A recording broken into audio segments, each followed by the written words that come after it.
सरकार के द्वारा लागू किए गए नए नियम के कारण एक साथ बिहार में हजारों लोग बेरोजगार हो जाएंगे। बिहार वैसे ही वर्ष औद्योगिक पिछड़ापन झेल रहा है। अब सरकार के इस कदम ने बिहार को और भी पीछे धकेल दिया है। दरअसल 1 जुलाई से सिंगल यूज प्लास्टिक से जुड़े उत्पाद और थर्मोकोल से बने उत्पाद पर पूरी तरह से बैन लगा दिया गया है। इस फैसले के बाद राज्य में करीब 100 कटलरी यूनिटों की मशीनें खामोश हो गई हैं। लगभग 5000 श्रमिक बेरोजगार हो गए हैं। इस सेक्टर के व्यवसायियों के करीब 320 करोड़ रुपए की पूंजी फंस गई है। मीडिया रिपोर्ट्स के अनुसार कटलरी उत्पाद बनाने वाली राज्य में करीब 100 यूनिटें हैं। इनमें 28 बड़ी यूनिट है, 2 थर्मोकोल की यूनिट भी है। इनमें से एक पटना और दूसरी पूर्णिया में स्थित है। सिर्फ कटलरी की 28 बड़ी यूनिटों में 250 करोड़ रुपए का निवेश हुआ है। अन्य छोटी यूनिटों में भी लगभग 70 करोड़ रुपए का निवेश हुआ है। इस तरह से कटलरी सेक्टर में लगभग 320 करोड़ रुपए का निवेश हुआ है। यह यूनिट प्लास्टिक, कप, ग्लास, थाली, चम्मच सहित अन्य कटलरी प्रोडक्ट्स बनाती थी। ये यूनिटें अब बंद हो चुकी हैं। इनमें से 4-5 यूनिट के पास paper cup, paper plate, packaging की मशीनें भी हैं।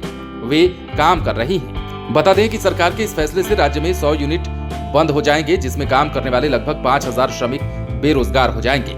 इन लोगों में 80% महिलाएं हैं जो कम पढ़े लिखे होने के कारण इस काम में लगी हुई हैं। उनके लिए दूसरी जगह रोजगार ढूंढना भी काफी मुश्किल होगा। इसके अलावा इन औद्योगिक इकाइयों ने बैंक से कर्ज ले रखा था।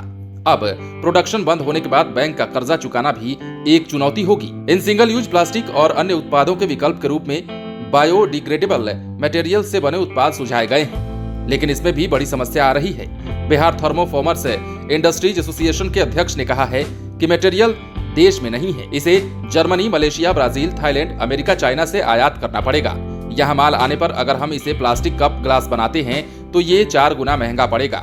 साथ ही सीपेट से उत्पादों की जांच भी करानी होगी, जिसमें 6 माह का समय लग जाएगा और प्रति उत्पाद करीब 4 लाख रुपए शुल्क भी लगेगा। ये रास्ता बहुत मुश्किल है, इसलिए अब तक बायोडिग्रेडेबल मटेरियल बिहार नहीं पहुंच पाया है। इसके साथ ही ये भी कहा गया है कि हैरानी इस बात की है कि जो देश बायोडिग्रेडेबल मटेरियल का निर्यात कर रहे हैं वे भी सिंगल यूज प्लास्टिक पर प्रतिबंध नहीं लगाए हैं। अमेरिका वर्ष 2032 से प्रतिबंध लगाने की घोषणा कर चुका है। अमेरिका में पर कैपिटा प्रतिवर्ष 128 किलो प्लास्टिक की खपत होती है, जबकि भारत में मात्र 11 किलो है।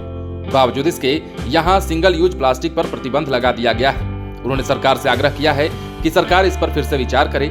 जब तक सिंगल यूज प्लास्टिक का सस्ता विकल्प नहीं मिल जाता है, तब तक इस पर प्रतिबंध लगाना कहीं से भी सही नहीं है। बात करें दूसरी ओर श्रमिकों की, तो ऐसे बिहार में हजारों श्रमिक हैं और इन श्रमिकों में सबसे खास बात यह है कि महिलाएं ज्यादातर हैं जो कि अब बेरोजगार हो जाएंगी, जिनके सामने रोजी रोटी चलाने के लिए भी कड़ी चुनौती होगी।